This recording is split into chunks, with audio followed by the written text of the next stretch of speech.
let's talk about what awards and possible milestones are coming up. We do have the Judge versus Raleigh AL MVP race.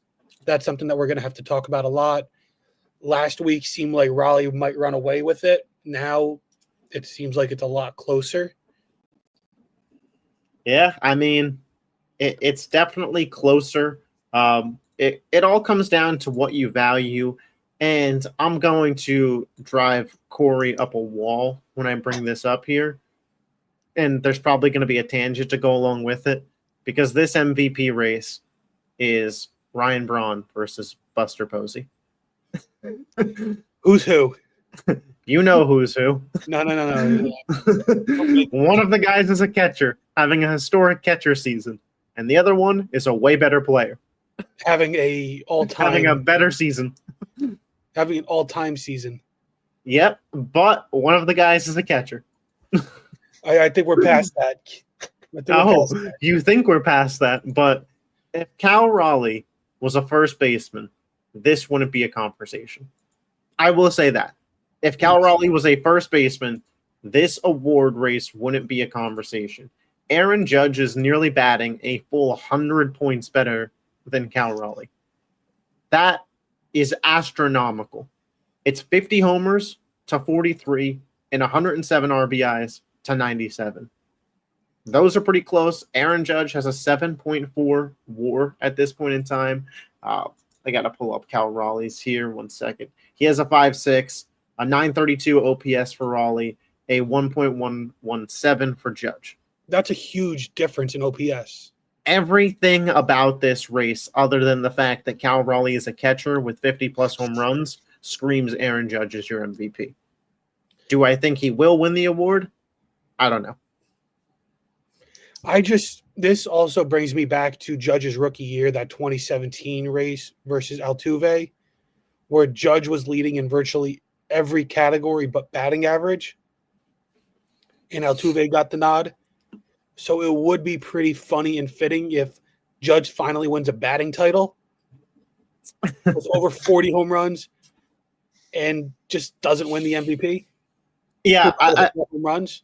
If I was going to play the other side of the coin and be somebody that is making the case for Cal Raleigh for MVP, what I would say is if Cal Raleigh can't win the award this year, when can somebody beat Aaron Judge for the award? Now, well, my response would be, hey, like Jose Ramirez could easily have a 350 year where he has 40-plus homers and 40 stolen bases and beat Judge for the award. So, like, it could happen. But I would also say historical significance deserves some version of recognition, and seeing what is the greatest hitting season from a catcher ever in terms of power statistics, not win an MVP award, that would be my case if I was a Cal Raleigh defender. Again, as an Aaron Judge defender, I'll say, well, too bad he's in the same era as one of the greatest baseball players to ever live. Sorry, keep it moving. Judge had to go against Ohtani multiple times. So you had Trout where it was, Trout's just going to win the MVP. Somebody's going to have to be better than Trout. That's just how it happens now, where you have Judge on one side, Ohtani on the other, thankfully, where the MVP is theirs to lose until they lose it. And Judge hasn't done anything to lose it. And that's why it's, tough to think of Raleigh as an MVP, because the difference between them as hitters, as players even, where Judge has more WAR and WAR is weighted. Raleigh gets that benefit already being a catcher. So if you're looking at the WAR difference, with it being negative weighted for a right fielder versus positively weighted for a catcher, it still shows that Judge is a much better player. I think that was almost 2 points of WAR difference. Just about. It was 1.8, I believe. That's a massive difference. And then OPS, Judge 1.1 dotting, where Raleigh's under 1. The difference between Judge and Raleigh is the difference between Raleigh and somebody in the 700s of OPS. Yeah. I think that might be Anthony Volpe. So it's just one of those things where it's a race, but it's starting to feel similar to looking at other teams real quick. Teoscar Hernandez is a .732. OPS for reference as to what the difference between Judge and Raleigh is in OPS. Think about it between Judge and Teoscar. Or not Judge, excuse me, Raleigh and Teoscar. So you have to think that the writers are smart enough to realize that.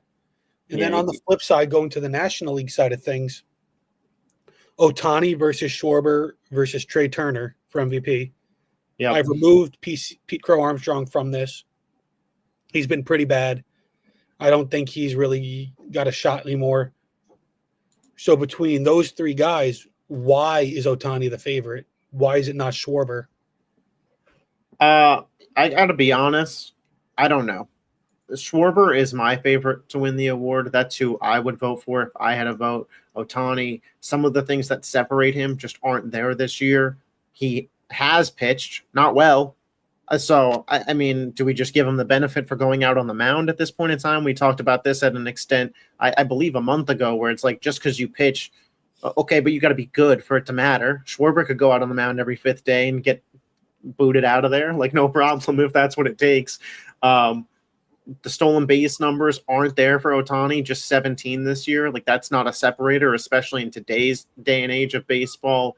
For Schwarber, he obviously is leading in home runs right now. He had that fantastic 4-home run game the other day. He's ahead of Ohtani greatly in RBIs. Ohtani just 85, Schwarber at 119. It's pretty close for WAR. Schwarber at 4.3, Ohtani at 5.4.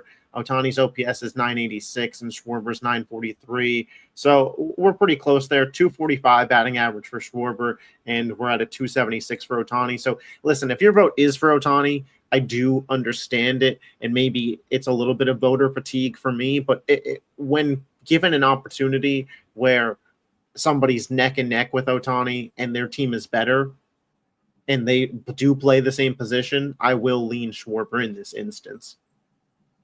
I just feel like how you don't pick Schwarber. I mean, because like you can talk about, like, especially if you go off of valuable, because the Dodgers have an all-star team, which is fine, but Schwarber is more valuable to the Philadelphia Phillies. Well, it's also the fact, I mean, look at Ohtani. Like, I think the only thing is, like, his average is down this year. Like, he bats well over 300, usually around 300. It's 270. I mean, RBI, he hasn't even broken 100 RBIs. You have Schwarber with over 100 RBIs, you know, batting around, 250 and stuff. And it's like, when you look at it, like, sure, average matters, but I mean, like Schwarber has the RBIs, has the home runs. I mean, like we said, like the stuff like Ohtani still like doesn't have the stolen bases like he did like the previous years. I just don't know how you don't go with Schwarber. I mean, I don't know why he would not be the favorite. Now, what about Trey Turner? How do you feel about his ability to win the MVP? I feel like it's just so hard when you're going up against Schwarber with that, because it's just really hard to go up against. Because there are like a couple of stats. Weighted. There's a lot of stats in Turner's favor, though. Turner, obviously, 301 batting average. That's way better. He does have a higher WAR right now at a 5 flat. Lower OPS, 36 stolen bases isn't nothing. But I do think the home runs and RBIs are just too much in Schwarber's favor.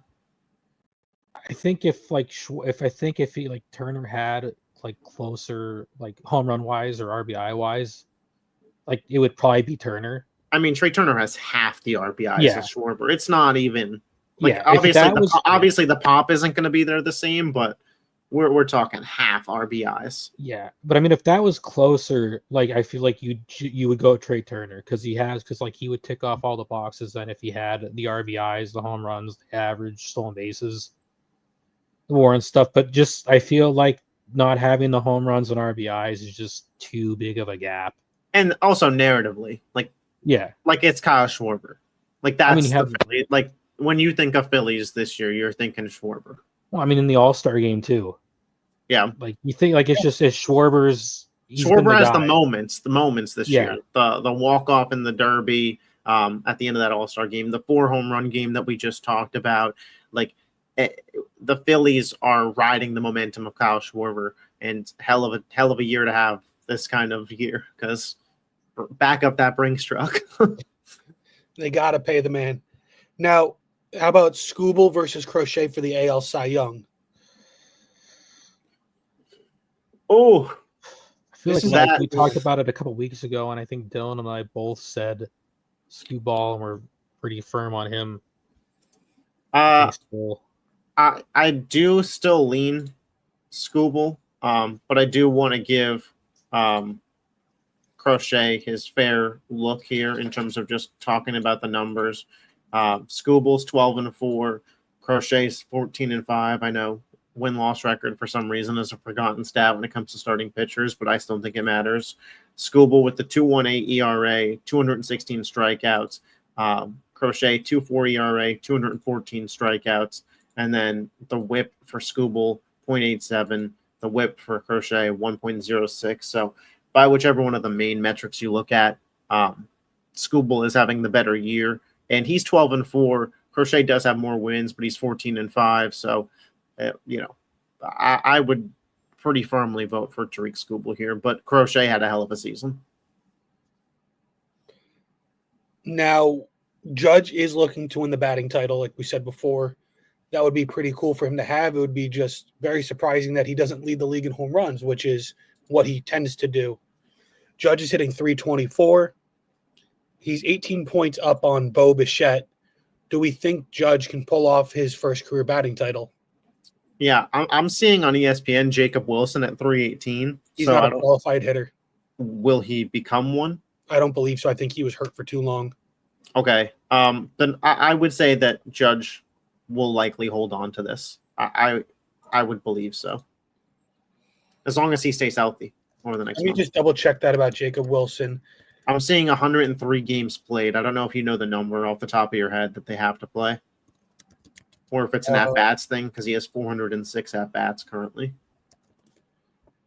Let's see. This is just Googling it. Google AI says he's a qualified hitter because he's got exceptional contact skills. All right. So according to Google AI, he's qualified.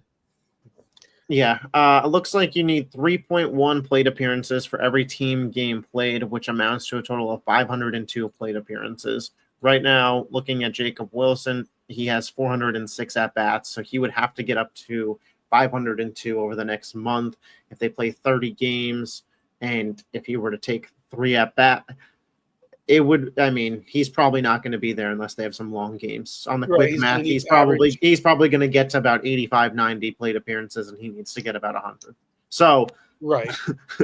Maybe. The odds of him getting there are not high, and that's assuming he doesn't have any off days.